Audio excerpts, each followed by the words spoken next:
Segunda, sincera, segundou, mais uma vez, meus amigos, e bora nessa começar a nossa semana bem direitinho com aquela rodadinha de perguntas deliciosas, começando logo diretamente, sem mais enrolação, diretamente para a primeira pergunta.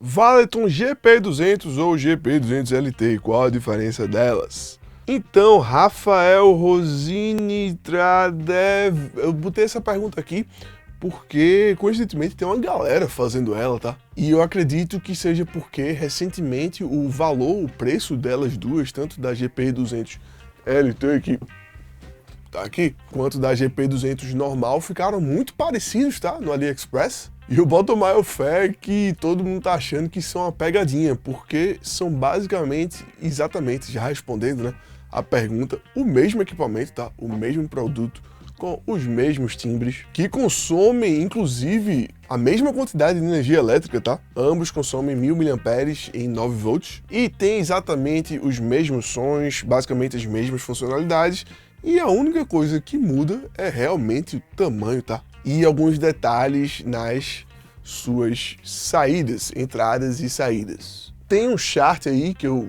tô jogando aí na tela, que é um chart comparando a GP100, a GP200 e a GP200LT. E dá pra ver aí, né, que é exatamente isso.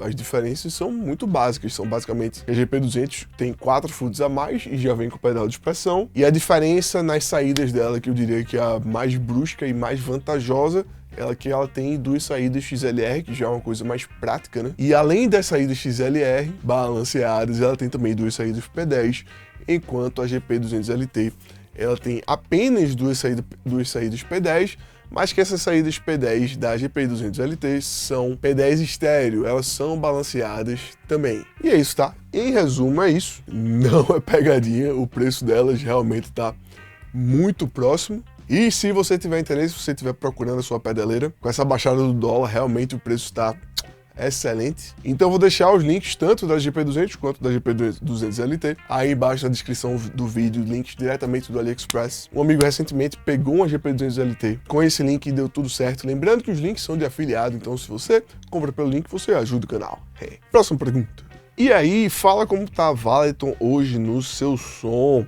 Moraes NE. Então, velho, terminou que a GP200LT, que é a pedaleira da Valeton que eu tenho aqui, serviu basicamente para eu fazer os vídeos aí no YouTube, mas que a pedaleira que eu tenho utilizado mais hoje em dia realmente tem sido a Ampere 2 Stomp nesse meu set. Hoje eu toco em 3 bandas, tem uma banda de reggae, outra de pop rock e outra de metal.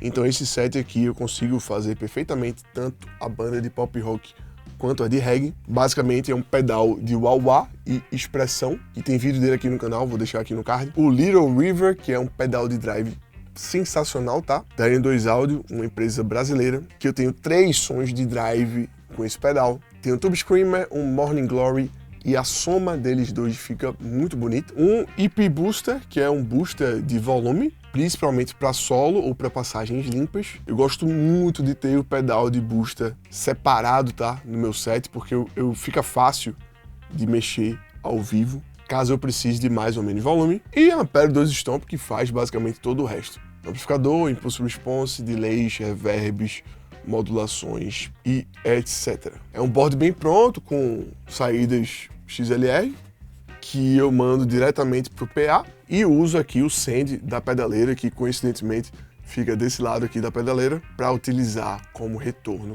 no meu amplificador de guitarra de retorno do palco. E o input, né, da pedaleira é no pedal de wah-wah, na outra extremidade. Então fica perfeito, pequeno, leve, reduzido e faz tudo. Só realmente o timbre de metal, de uma coisa mais pesada, mais extremamente definida, que apesar de eu ter conseguido alguns interessantes com a Ampere 2 Stomp, quando eu vou tocar metal, eu termino preferindo levar a HX Stomp, que realmente para mim tem um som de amplificador que é bruto e definido de uma forma que eu não consegui chegar, tá? Na Ampere 2 Stomp. E tem também o lance dos snapshots, que para quem usa aí Line 6 tá ligado, que é uma maneira de controlar a HX que é muito útil, tá? E termina que nos shows de metal eu consigo usar ela sozinha e já supre todos os timbres que eu preciso, sem também o lag na troca de efeitos. E é isso, tá? É basicamente o que eu uso hoje em dia ao vivo. Próxima pergunta.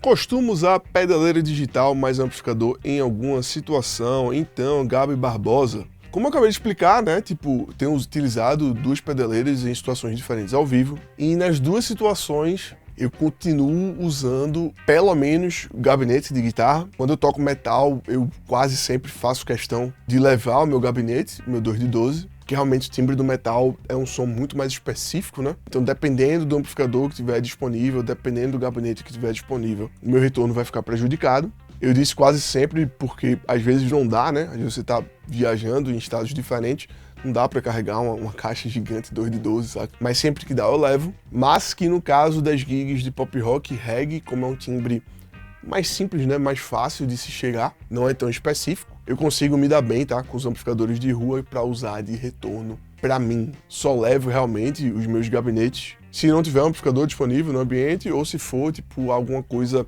muito importante, eu levo também para garantir. E além disso, essa combinação aí de pedaleira digital, no caso simulação, né, em amplificador de verdade, é extremamente útil para gravação, tá? Várias vezes quando eu fiz gravação, mesmo o guitarrista, gostando muito do som do amplificador e tirando muito som com o amplificador, eu coloquei um DI ou algum tipo de pedal que seja estéreo no final do set do guitarrista e puxei um segundo sinal, tá? E gravei tanto o sinal do microfone do amplificador quanto esse segundo sinal totalmente em linha, para posteriormente na mixagem adicionar a simulação de algum amp, tá? Eu geralmente abro esses sinais no estéreo e fica um som interessantíssimo, muito gigante. A soma dos dois é massa porque, o som do microfone ele vem rasgando, né? Muito de verdade, com muita dinâmica. E o som da simulação ele vem um pouquinho mais durinho, mas ao mesmo tempo sem vazamento e muito mais preciso, né? Muito mais focado por causa da ausência de vazamento, e quando você soma as duas coisas, o resultado é um som gigante de guitarra. Então sim, gosto muito, tá? De diversas formas misturar som digital com amplificador, beleza? Próxima pergunta. Uso um Epiphone Casino e sofro com feedback. Dá umas dicas de como melhorar isso. Então, Ricardo FG Medeiros. Então, para quem não tá ligado, o Epiphone Casino é uma guitarra semiacústica, tá? Da Epiphone. E guitarras semiacústicas, vou pegar a minha aqui para dar de exemplo. Essa aqui é a minha Court Source Black. Ela é uma guitarra que é totalmente oca por dentro e tem esses buracos, né? Vazados no instrumento, que termina gerando isso aí que o Ricardo comentou, que é o feedback, principalmente quando você usa drives. Às vezes nem precisa de drive, só de sustentar uma nota de uma forma um pouco mais agressiva. Se você tiver com o corpo dela virado para o amplificador, o feedback já vai acontecer, tá? Por uma coisa extremamente natural, né? O som entra na cavidade da guitarra, fica girando lá dentro e rola uma realimentação brutal que gera o apito e o ruído do feedback. E bom, a solução mais simples de todas, né, e mais barata é você literalmente tapar, tá?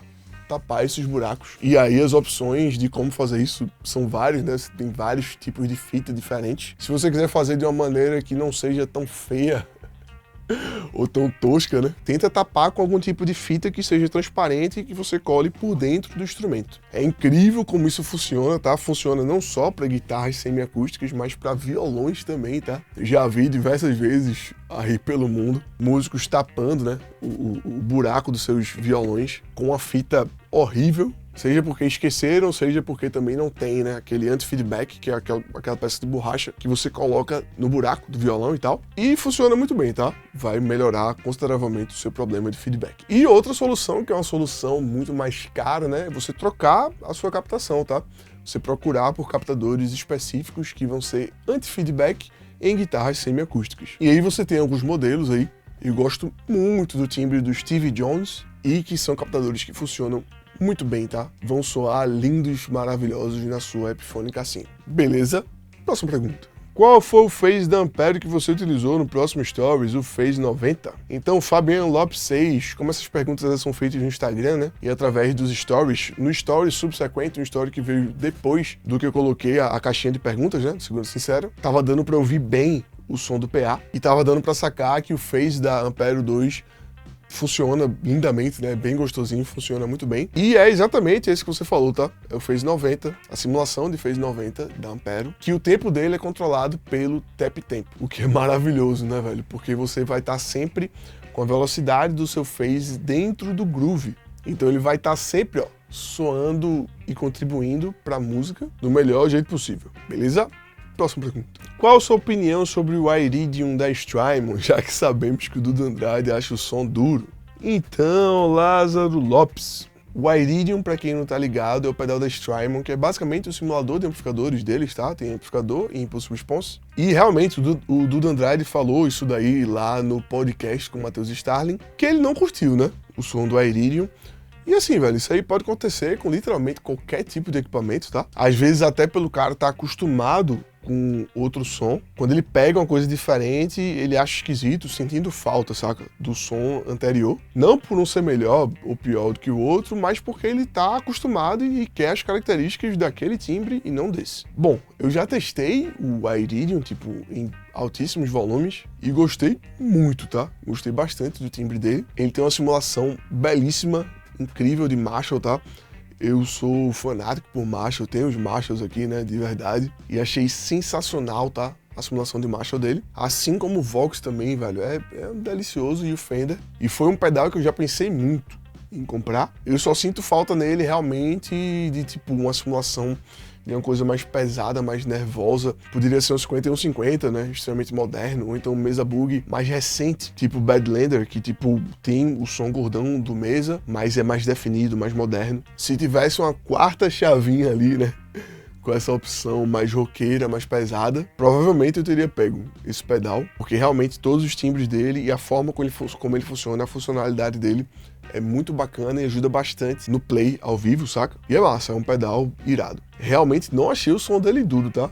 Na verdade, bem pelo contrário, adorei a dinâmica do pedal. O detalhe foi que eu liguei ele diretamente num gabinete de guitarra, e testei basicamente os prés dele. Não testei com o impulso response dele, que parece que é um pouco diferente, mas que é supostamente diferente para melhor, né? Parece que ele tem uma resolução mais avacalhada e tal. Bom, os prés, que era o que eu queria realmente conhecer, eu achei sensacionais, muito lindos, muito bonitos, beleza?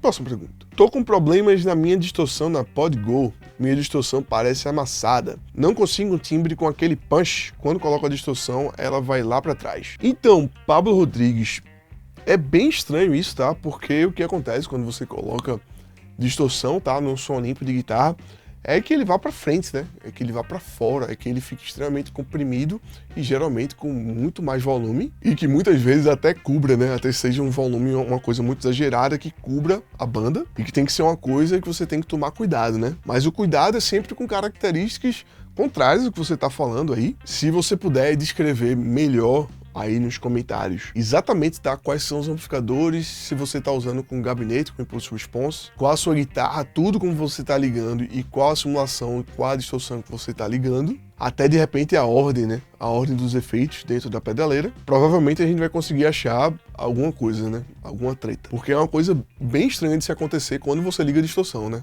Como eu falei, era para acontecer exatamente o contrário. Já digo de antemão que se você estiver usando amplificador e impulse response, e você está falando de distorção, né? Distorção é uma coisa geralmente mais pesada, tenta colocar um gabinete 4 de 12. Várias vezes quando você coloca uma distorção muito pesada num gabinete 1 de 12, ele termina se comportando como um gabinete 1 de 12 da vida real e não aguentando, né? Não aguentando muito bem a pressão, ficando muito bufado, né? Com um grave esquisito, o que não vai acontecer com impulsos responses, com IRs ou com simulações de gabinete de caixas 4 de 12, beleza? E tenta também, tipo, criar um novo preset sem considerar o som limpo que você estava tocando, saca? Que pode ser que o seu som limpo seja um som mais grave, de repente você use um som mais gordo, e quando você está colocando a distorção em cima desse som limpo, pode ser que essa soma não esteja sendo muito interessante, saca? Aí tenta também criar um preset do começo, só focado nessa distorção, só focado no timbre do teu drive. Beleza? Faz esses testes e descreve aí nos comentários certinho, tudo,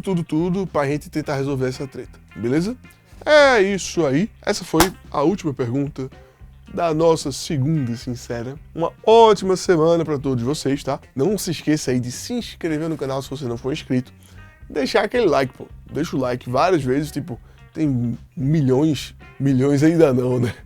Milhares de visualizações e que eles não se transferem, né, pro número de likes do vídeo. E não custa nada, né? Só meter um dedão aí, comentar literalmente qualquer coisa. E se você quiser ajudar o canal, você pode virar membro. Clica aí em Seja Membro ou clica na campanha do Apoia-se e deixa uma merreca aí por mês para manter o canal vivo, beleza? É isso aí, até o próximo vídeo. Valeu!